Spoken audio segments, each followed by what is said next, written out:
Oh, hey guys, what's up there? Danny here. Hope you're enjoying your summer. I'm out here at my folks' house in the beautiful Hamptons, enjoying this beautiful day by the pool. And what better way to enjoy a day like this but with a fantastic frosted glass of homemade, naturally fermented ginger ale, which happens to be the recipe that I'm going to be showing you guys how to make today. So stoked with this. I've been playing with this recipe for about a month. I really think I hit the nail on the head this time. I got it perfect as far as the sweetness. You're going to love it. Now, the things that I love about this recipe are the fact that not only is it super crazy easy to do, it only has 4 ingredients and it's really, really cheap. You can find this in some stores. It's very difficult to find naturally fermented ginger ale, but I did find it the other day on the organic aisle of my local supermarket. It was so expensive. For one 12-ounce bottle, it was $4. I was like, really? $4? The recipe I'm going to show you guys today, you're going to be able to get a gallon out of this, and it's only going to cost you $5. Yep, that's it. Now, real quick though, this ginger ale is not going to taste like what you're going to expect it to taste like, that store-bought, highly carbonated ginger ale. This is a naturally fermented product. It's not going to be as bubbly, so don't expect it. Guys, you are going to love this. It is so easy to do, and I am super stoked to show you how to do it right now. So to start the fermentation process, guys, we need to create something called a ginger bug. I know it sounds a little strange, it's a little ginger bug, what the hell is that? But that's what it's called, and it's really simple to do, and we need only 3 simple ingredients. We just need some sugar, some ginger, and some filtered water. And I'm just going to start off by grating the ginger away, and yeah. I find that using a box grater is really the easiest way to do this. Just start grating this away. Now, the ginger on its skin has natural bacteria, which is going to start the fermentation process and really create your bug. And your bug is going to grow. It's actually pretty cool to watch. So definitely save the skins, what am I saying? Save the skins, just really grate it in there. Be careful not to grate your fingers. Grab yourself a 32-ounce mason jar, place the ginger right in, put all of it up there. We're going to pour in some filtered water, about 6 ounces, and that was about 3 ounces of ginger. Just pour that in there.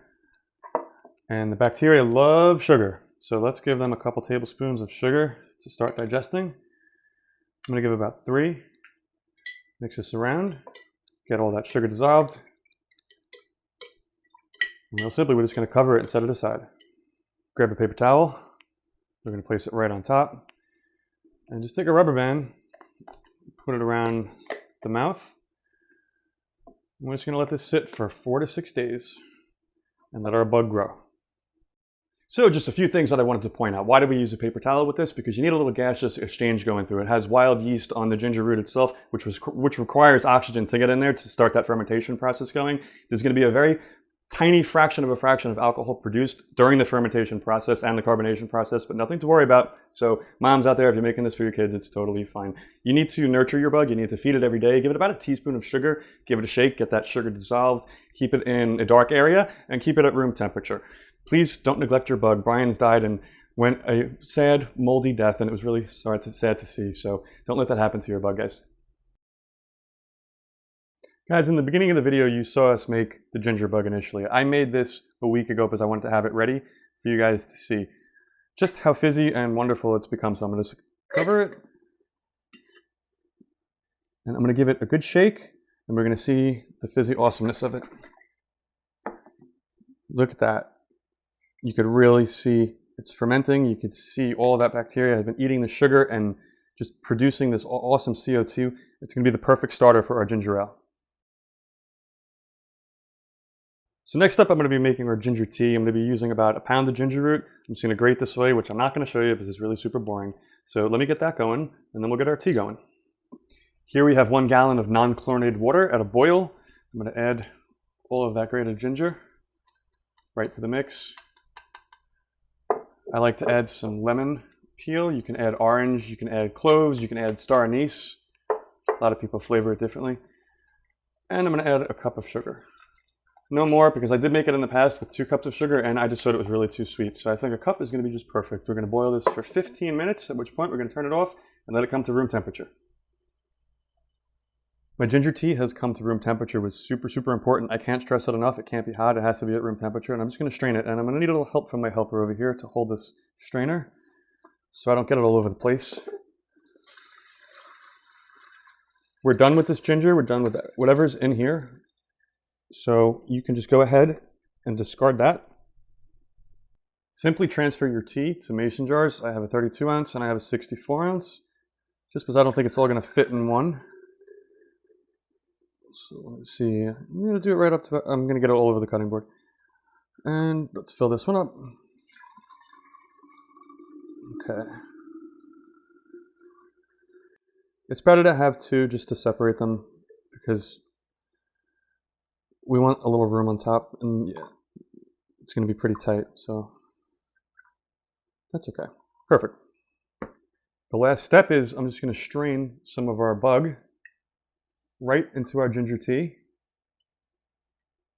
just to top it off a little bit. I'm just going to dump this, bear with me, and a little into this one.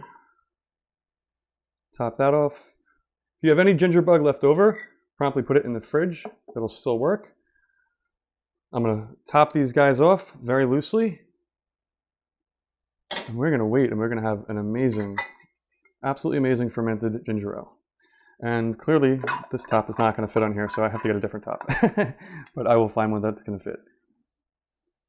So for some final quick instructions on how to complete the ginger ale process. Place the caps on, not too tight. Gas is going to build. If it's on too tight, they could blow off. The things could explode. It could be a disaster, so you don't want that.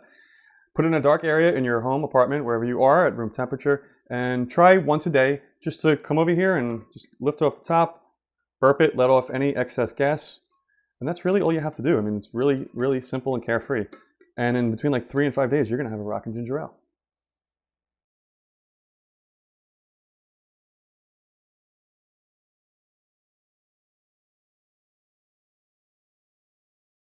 So guys, what'd you think? How easy was that? That's why I love this recipe, because it is so easy. We only use a few ingredients. It doesn't really cost a lot of money. The only downfall to this recipe is you gotta wait 2 weeks, but you know what? In the end, it's gonna be worth it. I'm gonna give my ginger bug going all the time so I can have ginger ale all year round and enjoy it. When you make this recipe, please let me know how it came out for you guys. If you added anything different, I would love to hear about it. Look forward to more fermentation videos from us, and hit that subscribe button on the way out. Great spending time with you. I'll catch you later. Cheers.